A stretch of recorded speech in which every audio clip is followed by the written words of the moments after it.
Amen. Amen, bonsoir à tous. Oh, il y a du monde, hein?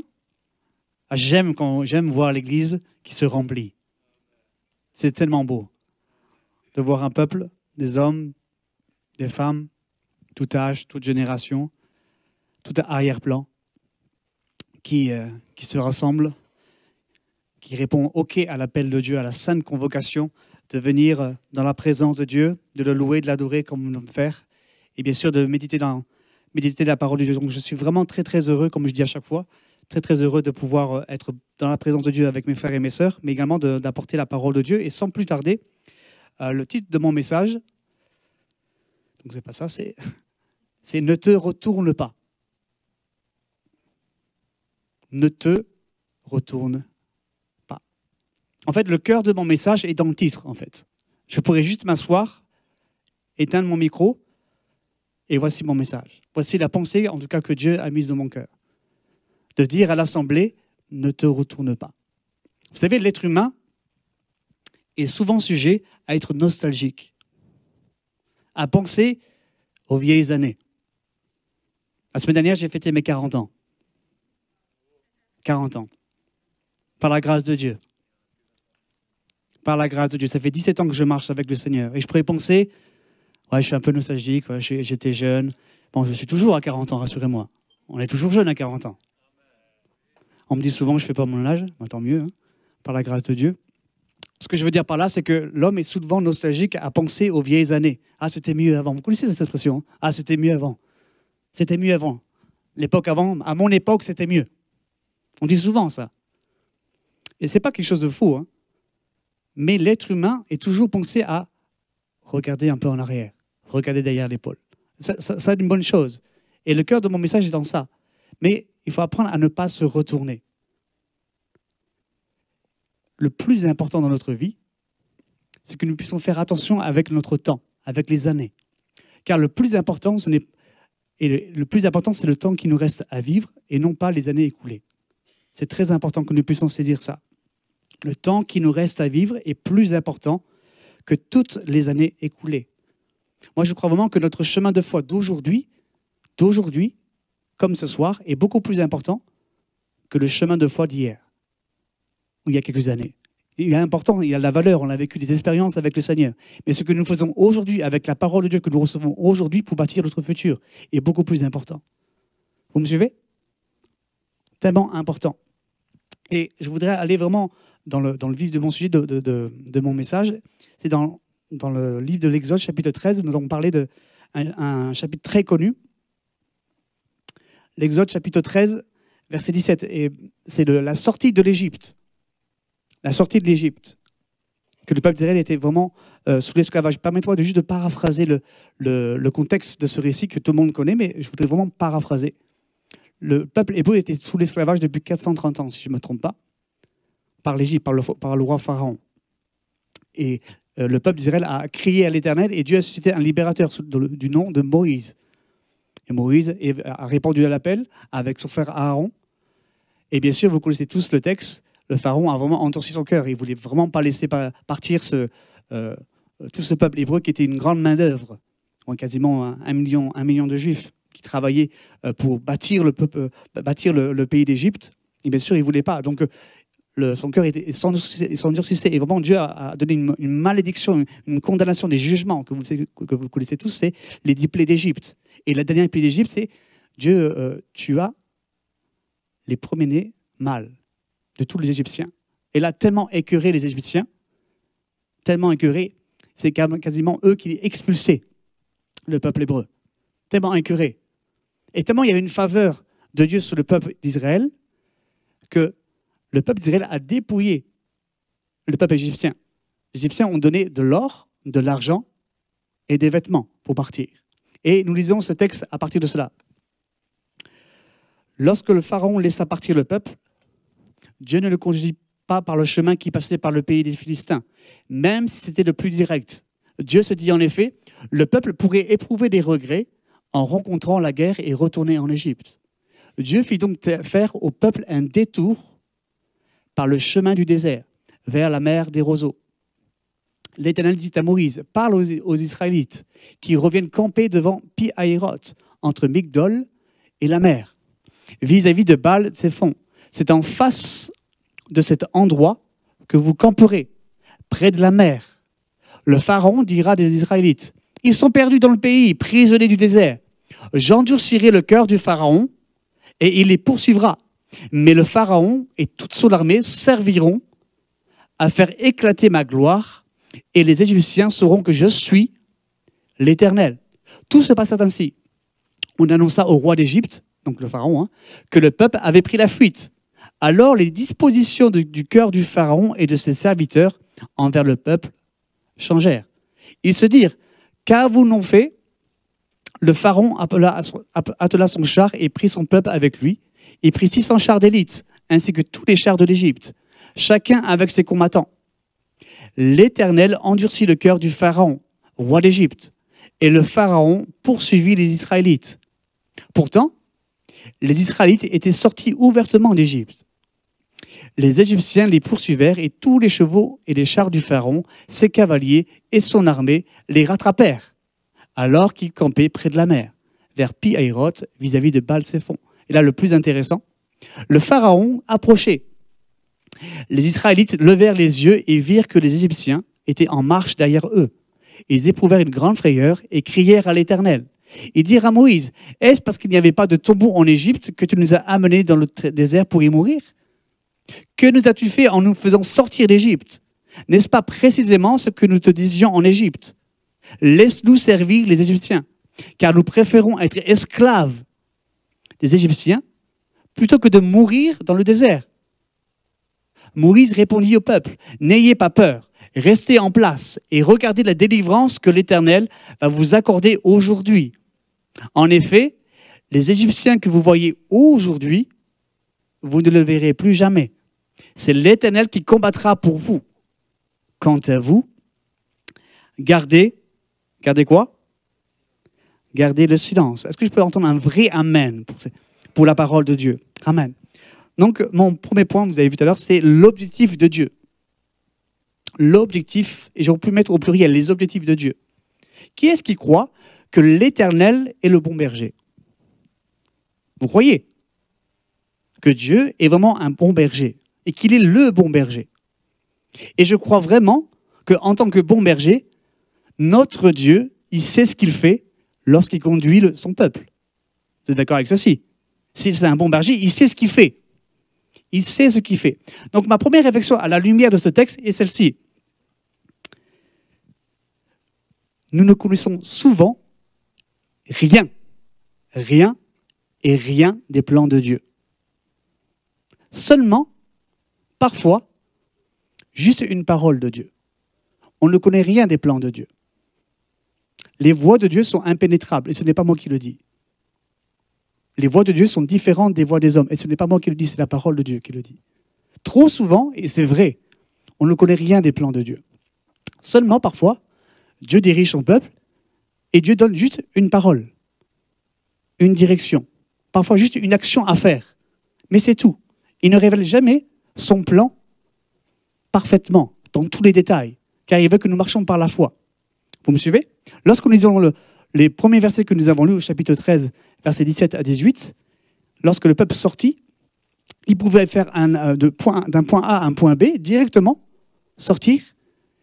Donc, mais il fallait qu'il passe par le pays des Philistins. Philistins, qui est un pays ennemi d'Israël, et où il y avait la guerre. Donc, le texte que nous avons lu dit que Dieu se dit en effet que s'ils passent par le chemin des Philistins, ils verront la guerre.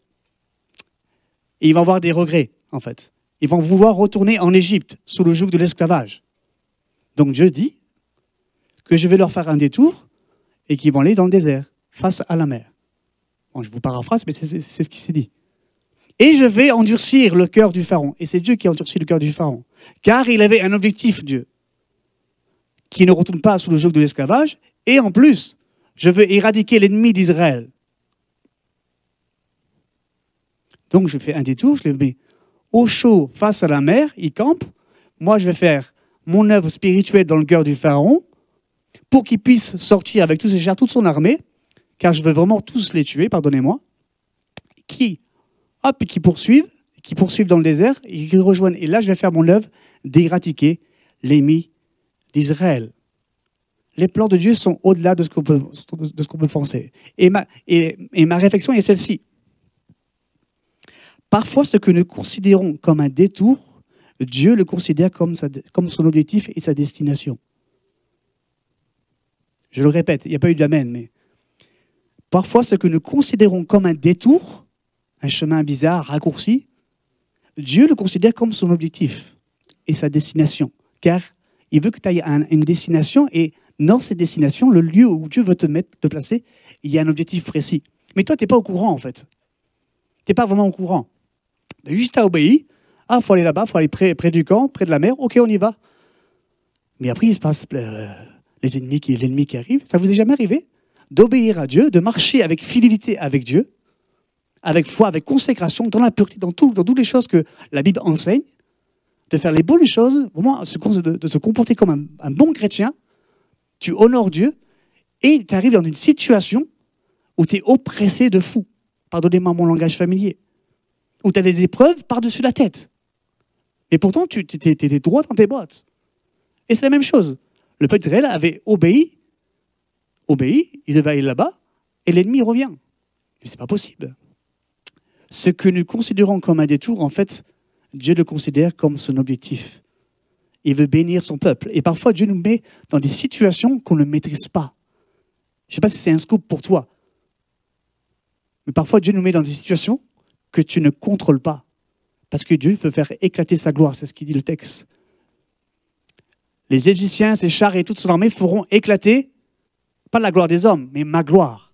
Et ils sauront que je suis l'Éternel. Donc parfois, Dieu va te mettre dans des situations que tu n'auras aucun contrôle. Mais aie confiance, fais comme Moïse dit, gardez le silence. C'est l'Éternel qui combattra pour nous. Est-ce que je peux entendre un vrai amen à ça, s'il vous plaît? Amen? Vous êtes avec moi? Alléluia. Il y a trop de choses qui nous dépassent. Et je voudrais vraiment donner une parole à mon cœur en premier. Ce n'est pas parce qu'on ne voit rien dans le visible qu'il ne se passe rien dans l'invisible. J'ai mis 3 semaines pour l'écrire.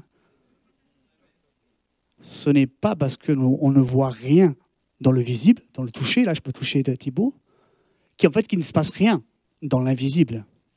Il y a beaucoup de choses qui se passent derrière le rideau.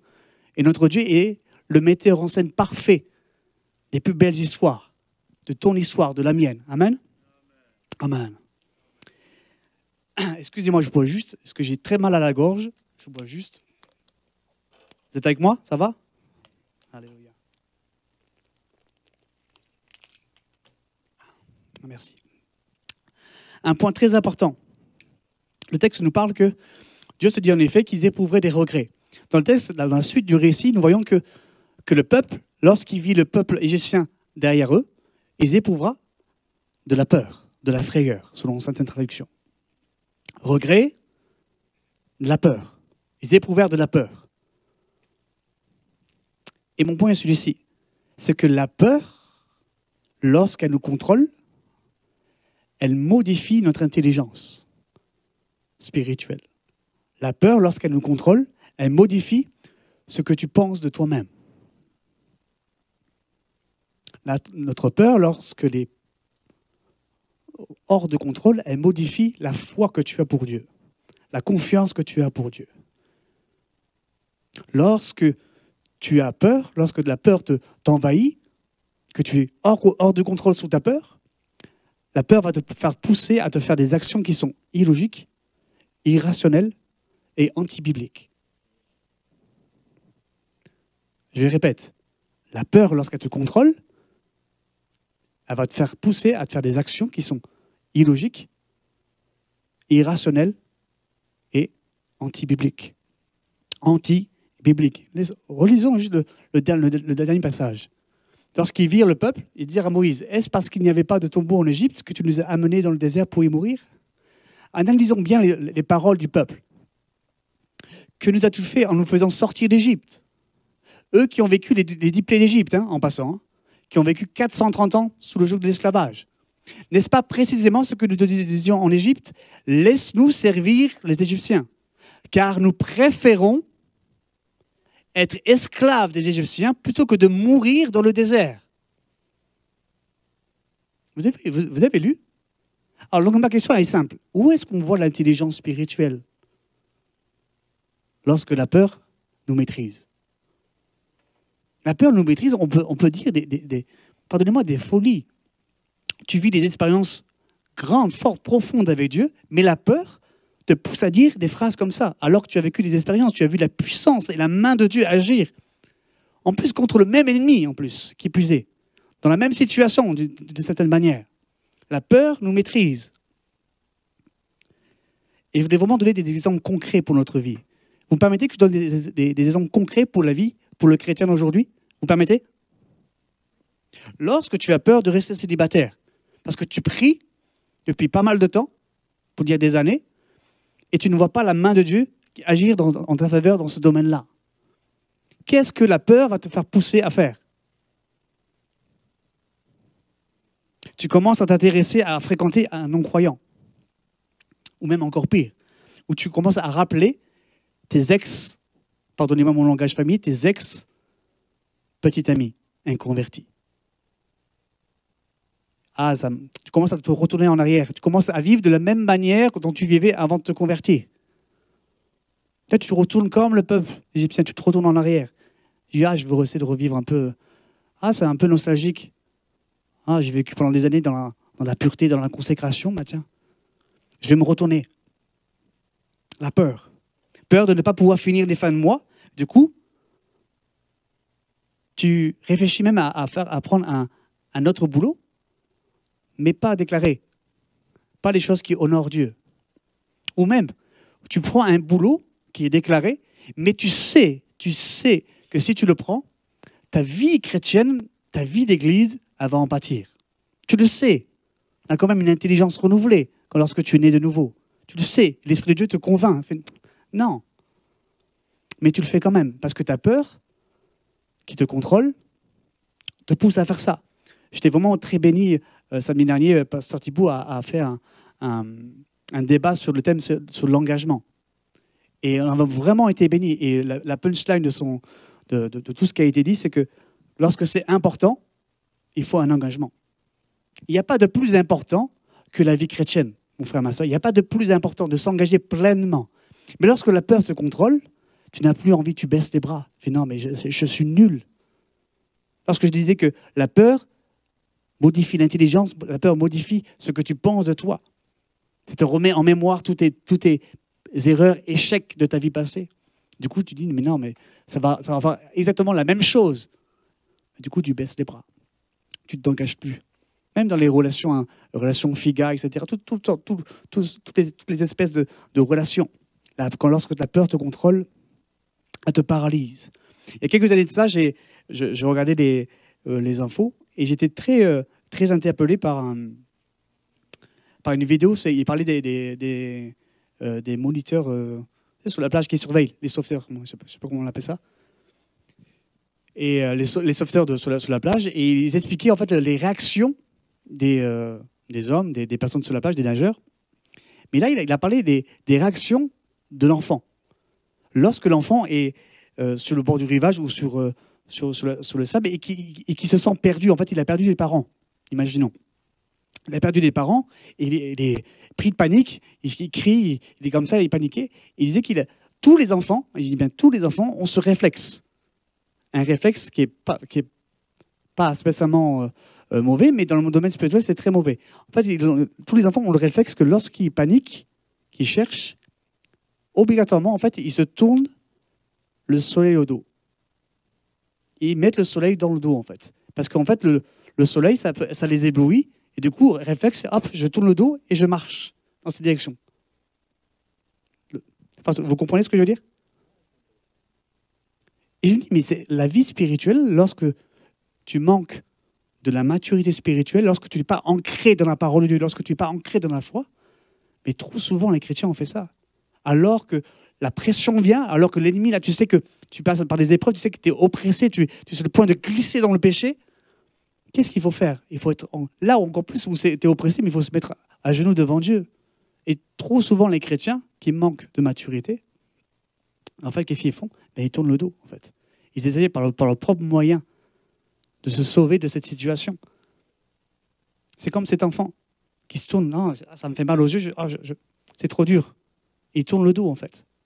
Alors en fait, vraiment la sagesse spirituelle, c'est encore plus quand l'épreuve est là qu'il faut se tenir à la brèche dans la prière, dans la communion fraternelle, de prier, de demander les prières des frères et des sœurs de l'Église. Vous comprenez?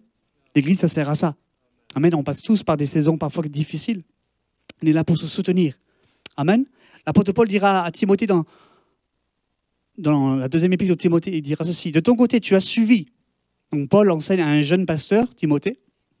De ton côté, tu as suivi de près mon enseignement, ma conduite, mes projets, ma foi, ma patience, mon amour, ma persévérance, ainsi que les persécutions et les souffrances que j'ai connues à Antioche, à Iconium, à Lystre. Quelle persécution n'ai-je pas supportée? Et je voulais vraiment qu'on puisse le dire tous ensemble. Et le Seigneur m'a délivré de toutes. Et j'ai vraiment une parole pour toi, mon frère, ma soeur. Peu importe ce que tu peux vivre, le Seigneur va te délivrer de toutes. Ce qu'il a fait à Paul, il va le faire encore aujourd'hui, pour toi. Mais toi, reste dans la patience, reste dans la foi et dans le silence face à notre Dieu. Amen, j'arrive, toi, moi, à la fin de mon message. Et vraiment, j'ai vraiment une pensée à vous dire, au-delà de ne pas se retourner. Qui est-ce qui croit que Dieu fait encore des miracles? Vous croyez? On s'entend bien. Moi, je crois vraiment, je crois aux miracles, je crois que Dieu agit encore aujourd'hui et qu'il fait des miracles. Mais moi, je voudrais te dire de la part de Dieu que toi, mon frère, ma sœur, tu es un miracle. Tu es vraiment un miracle de Dieu. Et je vais m'expliquer. Le fait que Dieu a changé ta vie, que Dieu a changé ton cœur, que Dieu a fait de toi une nouvelle créature, c'est déjà un miracle. Parce qu'il n'y a que Dieu qui peut transformer le cœur de l'homme. Il n'y a que Dieu qui peut pardonner toutes tes fautes, tous tes péchés. Et la deuxième chose, la deuxième facette de mon point,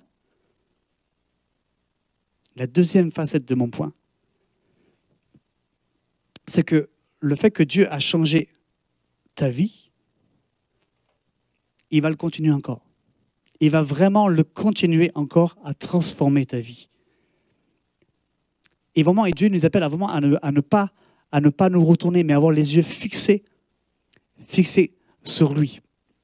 Car je crois vraiment que rester soi-même dans une génération, dans un monde qui vit à l'opposé des choses de Dieu, c'est un miracle. Le fait que tu te consacres à vivre, à honorer Christ, à être un véritable disciple de Christ, dans ce monde qui vit à l'inverse, qui te pousse à te modeler, à te façonner à l'image de la société, le fait que tu restes toi-même, que tu restes à Christ, pour moi, c'est un miracle de Dieu. Dieu a transformé ta vie, mais le fait que tu restes dans la position consacrée pour Dieu, pour moi, ça, c'est un miracle. Tu vis un miracle. Peut-être que Dieu ne t'a pas guéri, que tu n'as pas vécu, pas eu des visions de fou, pardonnez-moi mon langage, mais le fait que tu restes consacré à Dieu, que tu honores Christ par ta vie, dans tous les aspects de ta vie, pour moi, c'est un miracle de Dieu. Car on vit dans une génération qui nous pousse à faire l'inverse des choses et des valeurs de Dieu. Amen. Amen. J'arrive à la fin de mon message. Jésus dira ceci. Celui qui met la main à la charrue et regarde en arrière n'est pas fait pour le royaume de Dieu. Vous comprenez ce verset? Celui qui met à la charrue, donc celui qui s'engage. Donc là, l'image de la culture, à faire un sillon sur la terre, à la charrue, mais qui regarde en arrière, en fait, il va tourner de travers. Être un disciple de Christ, c'est marcher droit. Et ce n'est pas moi qui le dis, c'est notre Maître et Seigneur qui dit que celui qui met la main à la charrue, mais qui regarde en arrière, il n'est pas propre. Je ne sais pas si le mot en français, ce n'est pas digne selon certaines traductions. Nous allons apprendre vraiment à marcher droit, à s'engager, à mettre les mains à la charrue, mais à s'engager, mais à ne pas retourner en arrière, à ne pas le retourner à notre vie passée. De peur que tu aies peur, en fait. De peur que tu aies peur et que tu retournes dans ton ancienne vie. Vous savez, l'être humain a créé quelque chose de très particulier dans une voiture. Vous savez, c'est quoi? Qu'est-ce qu'il y a? Les petits miroirs, comment ça s'appelle ça dans la voiture? Un rétroviseur. Bon, j'ai pas voulu démonter mon rétroviseur, hein, du coup j'ai pris un miroir de femme. Hein. Vous savez, il y en a combien dans la voiture? 3. Sur le côté et en milieu. Qu'est-ce qu'ils ont de commun, les rétroviseurs? En arrière. Hein. Mais ils sont petits, en fait. Oui, ils sont petits. Et vous savez, dans la voiture, il y a une grande vitre qui s'appelle pare-brise. Est-ce qu'il est petit ou il est grand, le pare-brise? Il est petit ou il est grand, le pare-brise? Il est grand, il est grand. Ça pourrait vraiment nous donner une image spirituelle qu'il faut regarder sur la grande vitre, hein, car c'est de là qu'on va. Hein. Généralement, on ne roule pas en arrière, hein, en règle générale, hein, même s'il y a des marches arrière, on s'entend bien. On doit vraiment apprendre à regarder dans le grand pare-brise, car c'est dans cette direction-là. Dieu nous a créés avec des yeux, et les yeux, il ne les a pas créés derrière la tête. C'est devant, c'est dans cette direction que nous devons aller.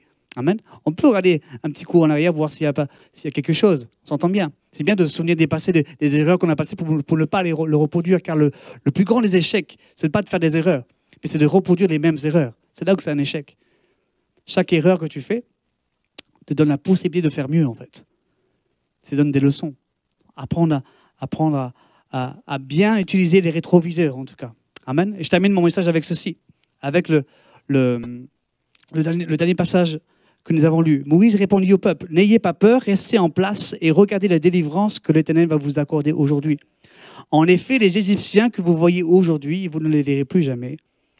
C'est l'Éternel qui combattra pour vous. » Entendons bien ça. Entendons bien ça dans le cœur. C'est l'Éternel qui combat pour nous. Est-ce que vous croyez ça? Que c'est Dieu qui combat pour nous? Nous avons une part, bien sûr, c'est de croire en lui, de faire des actions bien précises dans sa direction. Mais c'est Dieu qui combat pour nous. Dieu ne va pas nous demander de combattre une chose qui est impossible à l'homme. Quant à vous, gardez le silence.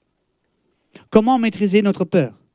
La peur, ça a une utilité. Hein. Je ne vais pas entrer dans le sujet, mais ça a une utilité. Mais lorsqu'elle nous contrôle, c'est là où c'est très mauvais. Et comment pouvoir maîtriser notre peur? Comment vaincre notre peur? C'est que réaliser que ce n'est pas notre combat, mais celui de Dieu, et qu'il faut demeurer dans la foi, la patience, et je pourrais dire le silence. Que parfois dans l'épreuve, nous devons juste garder le silence. Dans la patience active, la foi, être patient mais dans la prière, être à fond dans la prière, être avec les frères et les sœurs, prier les uns pour les autres, ça, il faut combattre dans la prière. Amen. Vous voulez bien qu'on puisse prier? J'avais promis à Pasteur Thibault que je ferais 20 minutes. Je ne sais pas combien, peut-être j'ai fait 22 minutes 30, excusez-moi, ne me lapidez pas, s'il vous plaît. Mais on va prier. Amen.